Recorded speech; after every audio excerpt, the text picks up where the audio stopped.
उद्वेदन इस प्रकार से होता है कि जो सत्यदेव आर्य थे उनके दोस्तों के द्वारा किसी लड़की से मिलाने बात कराने के बहाने पर उनको फ़ोन करके बुलाया गया था। उनके दोस्तों का ऐसा प्लान था कि जब ये लड़का आ जाएगा तो हम लोग इनके पिताजी से फिरौती के रूप में रकम लेंगे। उस लड़के के आने के बाद बातचीत बिगड़ी और उस लड़के ने इस सारे प्लान का प्रतिरोध करना शुरू कर दिया।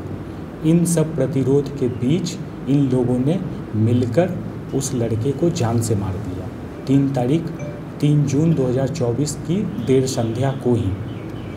और उसे जान से मारने के बाद नवडीहा ग्राम का जो बहियार का इलाका है उसमें करीब 6-6.5 फीट एक गड्ढा किया हुआ है, उस गड्ढे में ही लाश को दफन कर दिया गया।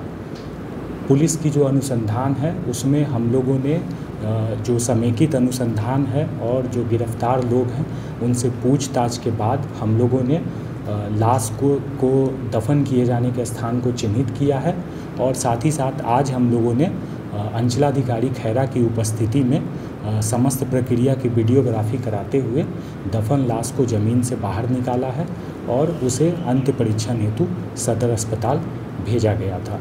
साथ ही साथ हम लोगों ने वैज्ञानिक अनुसंधान के दृष्टिकोण से विधि विज्ञान प्रयोगशाला की एक टीम के द्वारा जो घटनास्थल है वहाँ से साक्ष्य संकलन भी कराया है। इस घटना में 2 और लोगों के संलिप्त होने की हम लोगों को प्रारंभिक अनुसंधान में हम लोगों को सूत्र मिला है। उन दोनों लोगों की हमने पहचान कर ली है। उन दोनों लोगों के पीछे पुलिस की एक समर्पित टीम लगी हुई है। जल्दी हम लोग उनकी गिरफ्तारी सुनिश्चित करेंगे। इस मामले में कितनी की गिरफ्तारी हुई है? 4 लोगों की गिरफ्तारी हुई है। पहले जो गिरफ्तार हैं प्रियांशु कुमार पिता महेश साव ग्राम नवडीहा, दूसरे हैं गौतम यादव पिता उपेंद्र यादव ग्राम बल्लोपुर, फिर तीसरे हैं प्रवेश कुमार पिता आशो साव ग्राम नवडीहा, चौथे हैं शिवनंदन कुमार पिता जुगेश्वर शाह ग्राम नवडीहा, सभी थाना खैरा जिला जमुई। जिलों का उम्र कितना? देखिए जो मृत व्यक्ति हैं उनकी उम्र 20 साल के करीब है। प्रियांशु की उम्र लगभग इसी रेंज में है, 20 साल के रेंज में ही। गौतम प्रवेश इनकी भी उम्र 20-21 साल ही है।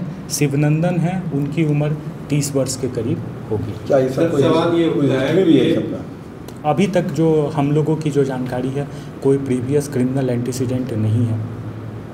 सर सवाल ये है कि ये हत्या जो हुई वो खेल में रैंसम के लिए हुई या इसमें लव अफेयर्स का भी मामला है? देखिए इनको जो मृत व्यक्ति हैं उनकी किसी लड़की से बात होती थी, उसी लड़की से बात करने मिलाने के बहाने इनको फ़ोन कर बहियार में बुलाया गया था।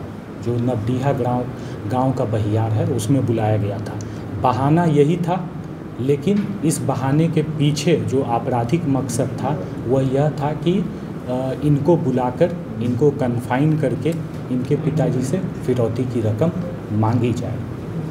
संभवतः हुआ यह होगा कि लड़के के आने के बाद उसे इस पूरे प्लान का पता चला होगा, उसने विरोध किया होगा, ज़बरदस्ती कुछ करना चाहा होगा, भागना चाहा होगा और उसी दरमियान ये लोगों ने, चूँकि सारी साजिश तो खुल चुकी थी, इन लोगों ने समेकित रूप से उसे जान से मार दिया। जान से मारने के बाद साक्ष्य छुपाने, अपने अपराध को छुपाने के लिए जो मृत शव है उसको वहीं पर ज़मींदोज़ कर दिया।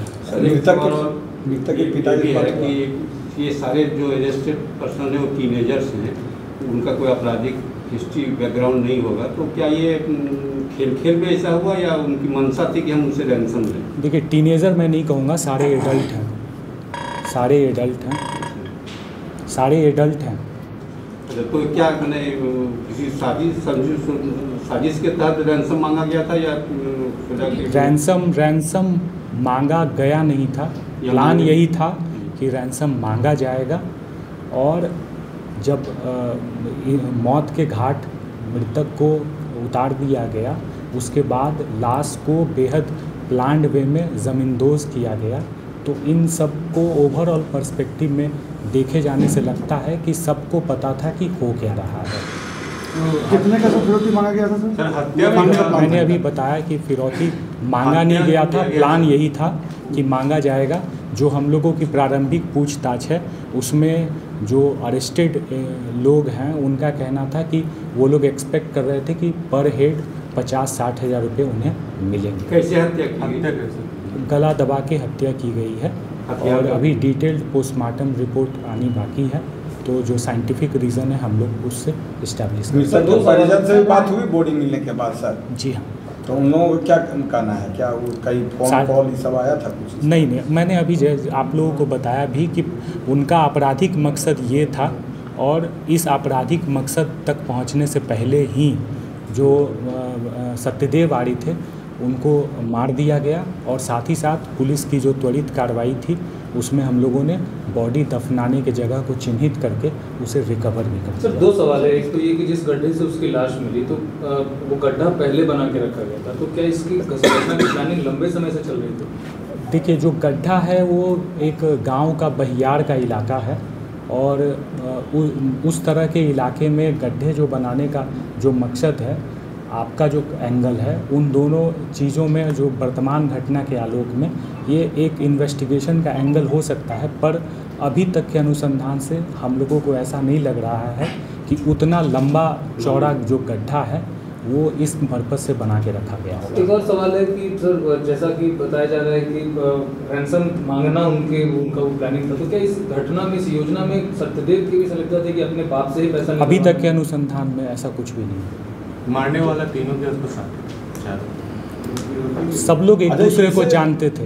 इन लोगों का रिलेशन क्या कुछ भी था सर? मृतक और जो आरोपी हैं इन लोगों का कुछ रिलेशन